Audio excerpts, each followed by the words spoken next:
नमस्कार. श्री स्वामी समर्थ.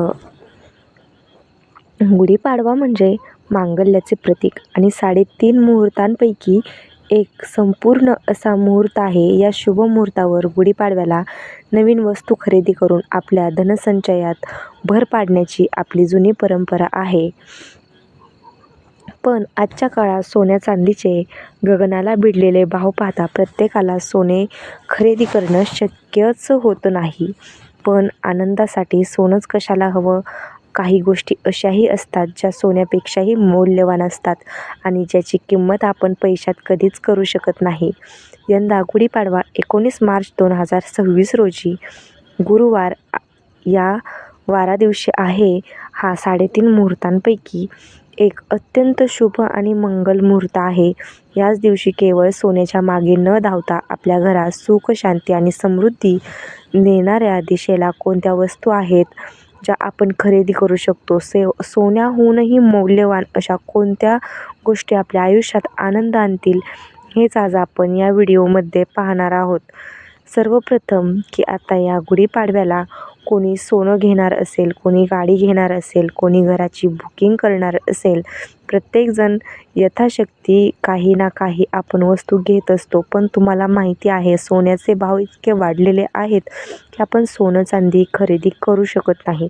खरं तर गुंजभर सोनं घ्यायचं असतं तेव्हा 3.5 मुहूर्त असतो किंवा पुष्प नक्षत्र असतो. या शुभ मुहूर्तावर जेव्हा तुम्ही सोनं खरेदी करत असता तेव्हा तुम्हाला ती विकायची किंवा मोडायची वेळ येत नाही. पण खरं तर आजकाल सोन्याचा भाव इतका वाढला आहे की सर्वसामान्य माणसाच्या खिशाला त्या गोष्टी परवडणाऱ्या नाहीत. पण हो, घरात सुख समृद्धी नांदावी म्हणून या शुभ मुहूर्तावर नक्कीच काही वस्तू खरेदी करू शकता. सर्वप्रथम घरात धनधान्य समृद्धीकारक जो तोडगा तुम्हाला सांगितला आहे तो तुम्ही आवर्जून तुम्ही तो गुढीपाडव्याच्या आदल्या दिवशी खरेदी करू शकता. गुढीपाडव्याच्या दिवशी त्याची पूजा करू शकता किंवा ज्या काही वस्तू सांगितल्या आहेत यासुद्धा गुढीपाडव्याच्या दिवशी खरेदी करू शकता किंवा आदल्या दिवशी खरेदी करू शकता आणि गुढीपाडव्याच्या दिवशी त्याची पूजा करू शकता. पण शक्यतो सगळेच जण गुढीपाडव्याच्या दिवशी या सर्व वस्तू खरेदी करत असतो, कारण या दिवशी कुठलाही शुभ मुहूर्त पाहण्याची गरज नसते, कारण हा संपूर्ण दिवस हा शुभ मानला जातो. अगदी सामान्यातला सामान्य माणूस देखील या वस्तू खरेदी करू शकतो. त्याचबरोबर त्यांचा आपण खिशात मूलमाप करण्यापेक्षा त्याचं महत्त्व काय आहे किंवा सोन्यापेक्षा मौल्यवान कशा आहेत हे समजून घेणं देखील खूप महत्त्वाचं आहे. तर बघा, पहिली महत्त्वाची वस्तू आहे ती म्हणजे जसं काही घरात अतिशय सुंदर पद्धतीत असते. दसरा आला, दिवाळी आला, गुढीपाडवा आला, या दिवशी देवांना वस्त्रे घेतली जातात. सुरुवात खरेदीची देवांच्या वस्त्रांपासून करायची असते. तर तुम्ही देवांना वस्त्र घेऊ शकता. अगदी बाळकृष्णाला घ्या, गणपतीला घ्या, गणपती बाप्पांना घ्या, स्वामी समर्थ महाराजांना घ्या. तुमच्या घरात जे देव आहेत तुम्ही त्या देवांना देवघरात मांडले आहे त्यांच्यासाठी छानपैकी एक वस्तू, नवीन वस्त्र खरेदी करू शकता. देवाचं जे आसन असतं ते सुद्धा तुम्ही खरेदी करू शकता. बऱ्याच घरांमध्ये देवघर खरेदी केलं जातं. तुमच्या इच्छा असेल तर सगळ्यात परम आनंद असतो हा.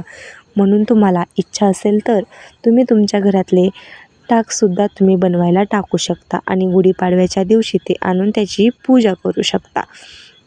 दुसरं म्हणजे असं, आता यानंतर पुढची वस्तू म्हणजे आता देवघरापासूनच सुरुवात केली आहे तर देवघरासाठीच देवांसाठी धातूची वस्तू तुम्ही खरेदी करू शकता. अगदी कुठलं पण सोनं चांदी याच्या अतिरिक्त सुद्धा तांब्याचा कलश तुम्ही खरेदी करू शकता. देवांसाठी आता अतिशय छान छान प्रकारचे बाजारात ताटं आलेली आहेत, त्यावरती तुम्ही देवांचा अभिषेक घालू शकता किंवा देवांच्या आरतीसाठी किंवा तुम्ही कुठलेही दिवे खरेदी करू शकता. तुमच्यासाठी ज्या वस्तू देवघरात नाही त्या तुम्ही सर्व खरेदी करायच्या आहेत. घरात जर आपल्या गाय वासराची मूर्ती नसेल तर ती तुम्ही खरेदी करू शकता किंवा जर तुम्हाला गंजत लक्ष्मी अष्टकांपैकी एक गंजत लक्ष्मी असते तीही तुम्ही खरेदी करू शकता.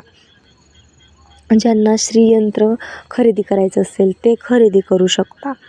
आणि या दिवशी आपण कुबेराची मूर्तीसुद्धा खरेदी करू शकतो. पण तुम्हाला माहिती आहे का, कुबेराची मूर्ती ही देवघरात ठेवत नाही. कुबेर यंत्राला देवघरात स्नान स्थान आहे कुबेराची मूर्ती. ही तुमच्या तिजोरीत ठेवायची असते. कुबेराची मूर्ती देवघरात ठेवायची नाही. जर तुमच्याकडे असेल तर ती काढा आणि तुम्ही तिजोरीत ठेवू शकता. अन्नपूर्णा मातेची जर मूर्ती तुमच्या घरात नसेल तर ती तुम्ही खरेदी करू शकता. अन्नपूर्णा माता ही नेहमी तांदळातच ठेवायची असते. मग त्याच्यासाठी तुम्ही छोटीशी वाटी खरेदी करू शकता. तसेच अगदी कुलदेवीचा फोटो, भगवान विष्णू, माता लक्ष्मी किंवा स्वामी महाराजांचा फोटो, मूर्ती, तसेच तुमचे जे देव आहेत ते खरेदी करू शकता आणि याची तुम्ही विधिवत पूजा करू शकता. अतिशय महत्त्वाच्या या वस्तू आहेत ज्या तुम्हाला खरेदी करायच्या आहेत. आता मला एक सांगायचं आहे बघा, देवघरात प्रचंड गर्दी करण्यात काहीही अर्थ नाही. तुम्हाला एवढा वेळ आहे का? तुम्ही पूजा करणार आहात का? नाही तर हे यंत्र घेऊन धुळीत ठेवण्यात काहीही अर्थ नाही, हे प्रथम लक्षात घ्या. आता यानंतर पुढची महत्त्वाची वस्तू म्हणजे याच दिवशी तुम्हाला कुठल्याही ग्रंथ घ्यायचा असेल, अगदी कुठल्याही देवदेवतांची तुमची इच्छा असेल की मला हा ग्रंथ घ्यायचा आहे, तुम्ही खरेदी करू शकता, हरकत नाही. बघा, दुर्गा सप्तशक्तीचा ग्रंथ तुम्ही या दिवशी घेऊ शकता, नवनाथांचा ग्रंथ घेऊ शकता, ज्ञानेश्वरी तुम्ही घेऊ शकता, हरिपाठाचे जे काही छोटं पुस्तक असतं, हनुमान चालिसाची एक छोटी पुस्तिका असते, ती तुम्ही या दिवशी घेतली तरी चालेल. भगवद्गीता घेतली तर सोन्याहूनही पिवळं. तर बघा, या दिवशी हे जे पर्याय आहेत ते तुम्ही अंमलात आणू शकता. यानंतर बघा, या दिवशी तुम्ही तूपसुद्धा खरेदी करू शकता. हो, तूप हे माता लक्ष्मीला अतिशय प्रिय आहे. तुम्ही ह्या दिवशी तूप खरेदी करू शकता. या तुपाची वात देवघरासमोर लावावी. भीमसेन कापूरसुद्धा या दिवशी तुम्ही खरेदी करू शकता. तुम्हाला माहिती आहे का, भीमसेनी कापूर आणि लवंग जेव्हा तुम्ही तुमच्या घरात जाळत असता तेव्हा वैज्ञानिकदृष्ट्या आणि आध्यात्मिकदृष्ट्या पाहिलं तर प्रचंड फायदे तुम्हाला होत असतात. त्यामुळे या गोष्टी तुम्ही या शुभ दिवशी आवर्जून खरेदी करून ठेवा. आता चैत्र नवरात्रीमध्ये तर खूप गरज पडणार आहे, तर आवर्जून लवंगाची खरेदी करावी. त्याच्याबरोबर कवड्या तुम्ही 7 किंवा 9 कवड्या खरेदी करू शकता. पांढऱ्या करा, पिवळ्या करा. तसेच गोमती चक्र खरेदी करू शकता. त्याचप्रमाणे हळदी कुंकू, चंदन या गोष्टी देखील आपण खरेदी करू शकतो, कारण याचा देखील आपण वापर प्रत्येक पूजेत करतच असतो. अजून एक, या दिवशी अत्तर खरेदी करा, कारण ही महत्त्वाचं आहे. कुठल्याही प्रकारचं कुठल्याही दुकानातून लोकल शॉपमध्ये अत्तर मिळतं. या दिवशी तुम्ही अत्तर खरेदी करावं आणि तुमच्याकडे माता लक्ष्मीची मूर्ती असेल तर तिला ते अत्तर थोडंसं लावणे, कारण अगदी मूर्ती, फोटो काही पण असेल, माता लक्ष्मीला अत्तरसुद्धा प्रिय आहे. आता यानंतर पुढची महत्त्वाची वस्तू नाही तर पदार्थ आहे. अत्यंत महत्त्वपूर्ण गोष्ट आहे. गुढीपाडव्याच्या दिवशी तुम्ही नवीन गहू, तांदूळ, ज्वारी, बाजरी अशा धान्याचा साठा करू शकता. हे अन्न संपन्नेचं आणि लक्ष्मी कृपेचे प्रतीक मानलं जातं. घरामध्ये गुढीपाडव्याला जर आपण नवीन धान्य आणलं तर वर्षभर धनधान्याची कमतरता राहत नाही. आता भलेही तुमच्याकडे हे धान्य उपलब्ध असेल तरी पण एक गुढीपाडव्याचं महत्त्व आहे म्हणून अगदी थोडं थोडं धान्य तुम्ही या दिवशी नक्की आणा. यामुळे अन्नपूर्णा देवीची कृपा आपल्यावर कायम राहावी यासाठी ते आणायचं असतं.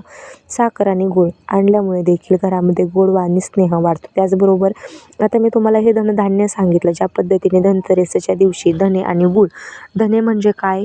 हो, धने म्हणजे धन, काय तर पैसा. तर या दिवशी काहीही नाही शक्य झालं तरीही सोनं, चांदी, हिरे, मोती खरेदीच करा या दिवशी. असं काहीही नाही. शक्य झालं तर 10 रुपयाचे धने आवर्जून विकत आणा आणि गूळ आणा, याची पूजा करा. ज्या पद्धतीने आपण धनतेरसच्या दिवशी करतो त्या पद्धतीने त्याची पूजा करा. गूळ आणि धने आपण देवघरामध्ये दिवसभर पूजेला ठेवले तर संध्याकाळी जेवण झाल्यानंतर वगैरे आपण हे थोडे थोडे गूळ आणि धने सर्वजण प्रसाद म्हणून खाऊ देऊ शकतो आणि त्यानंतर देखील तुम्ही स्वतः यूज करू शकता. धने गुळाबरोबरच मीठ, लक्ष्मी पूजनाला मिठाचा मान आहे. मीठ अगदी कुठल्याही ब्रँडचं कुठलंही मीठ, तुम्ही ज्या तुमच्या घरात मिठाचा वापर केला जातो ते मीठसुद्धा तुम्ही आवर्जून खरेदी करू शकता.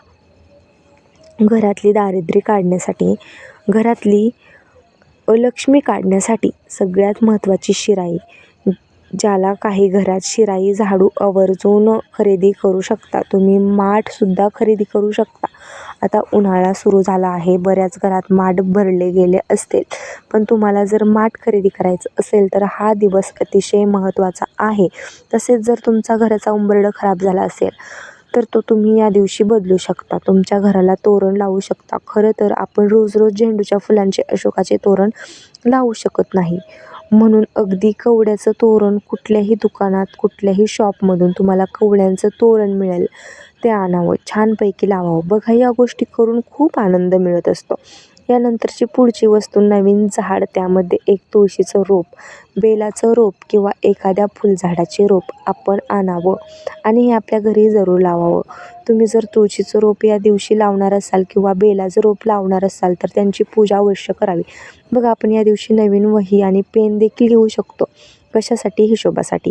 आणि नंतर आपण हळदी कुंकू लावून किंवा स्वस्तिक वगैरे काढून पूजा करून ती वही नंतर वापरात घेऊ शकतो. त्याच पद्धतीने नवीन संवत्सर किंवा नवीन वर्ष सुरू होत आहे, समजा तुम्हाला काही लिहायची जरी आवड असेल ना, तरी त्यासाठी म्हणून सुद्धा तुम्ही ही वही वापरात आणू शकता. तसेच आपल्या कुलदेवीच्या नामस्मरणासाठी किंवा स्वामींच्या नामस्मरणासाठी देखील तुम्ही वही आणि पेन हा या दिवशी अवश्य खरेदी करू शकता. तसेच या दिवशी चूल, आपण म्हणतो ना की वास्तुशांतीला आधी चूल लागत असते. चूल माहिती असेल ना प्रत्येकाला, तर मातीची चूल तुम्ही खरेदी करू शकता, त्याचीसुद्धा पूजा करावी. ज्या पद्धतीने धनधान्याची आपण पूजा करत असतो, पण बघा, अगोदरच चूल असेल तुमच्याकडे तर ती काढा, ती स्वच्छ करा आणि ह्या दिवशी त्या चुलीची सुद्धा तुम्ही पूजा करू शकता. चूल घरात असणं अतिशय महत्त्वाचं आहे.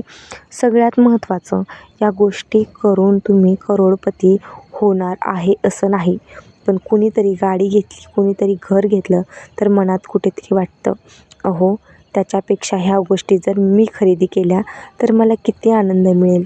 आणि ह्या गोष्टी सगळ्या सकारात्मकता प्रदान करणाऱ्या आहेत. आणि एका गृहिणीला हेच हवं असतं की माझ्या घरातले लोक, माझं घर हे शांततेत राहील, माझं घर कसं आनंदी राहील, याच्यासाठी प्रत्येक महिला ही प्रयत्नशील असते. म्हणून ह्या ज्या काही गोष्टी तुम्हाला सांगितल्या आहेत त्या नक्कीच तुम्ही खरेदी करा. बघा, आता आपण गुढीपाडव्याच्या दिवशी काय खरेदी करू नये हे देखील आपण थोडक्यातच जाणून घेऊयात. तर पहिलं म्हणजे असं, गुढीपाडव्याच्या दिवशी आपल्याला प्लास्टिकच्या वस्तू, लोखंडाच्या वस्तू अजिबात खरेदी करायच्या नाही आहेत. त्याचबरोबर काचेची भांडीसुद्धा खरेदी करायची नाही आहेत. शुभ दिवशी या वस्तू खरेदी करू नयेत. त्याचबरोबर गुढीपाडव्याच्या दिवशी चाकू, कात्री, सुरी, सुई यासारख्या टोकदार वस्तू व धारदार वस्तू सुद्धा खरेदी करायच्या नाही आहेत. त्याचबरोबर गुढीपाडव्याच्या दिवशी भले कोणतीही वस्तू खरेदी करायची झाली नाही, परंतु पाडव्याच्या दिवशी आपण नवीन कपडे खरेदी करतो, तर त्यामध्ये आपण काळ्या रंगाचे कपडे अजिबात खरेदी करायचे नाही आहेत. भले तुम्हाला काळ्या रंगाचे कपडे खरेदी करायचे असतील तर ते तुम्ही पाडव्याच्या अगोदर तुम्ही खरेदी करू शकता. मात्र गुढीपाडव्याच्या दिवशी काळ्या रंगाचे कपडे किंवा काळ्या रंगाच्या वस्तू खरेदी करायच्या नाही आहेत. ही चूक अजिबात करू नका. बघा, एक चांगला सणवार आहे, लक्ष्मी आगमनाचा दिवस आहे. काळा रंग खरेदी करणे म्हणजे थोडक्यात निषेध या अर्थाने आपण त्याला म्हणतो, आणि त्यामुळे काळा रंग हा खरेदी करू नका.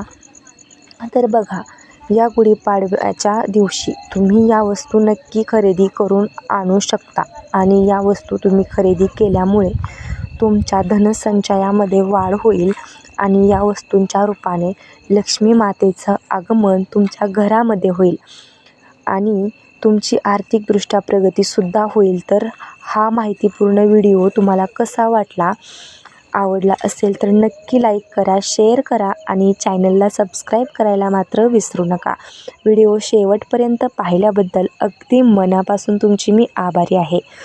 खूप खूप धन्यवाद. श्री स्वामी समर्थ. जय जय श्री स्वामी समर्थ.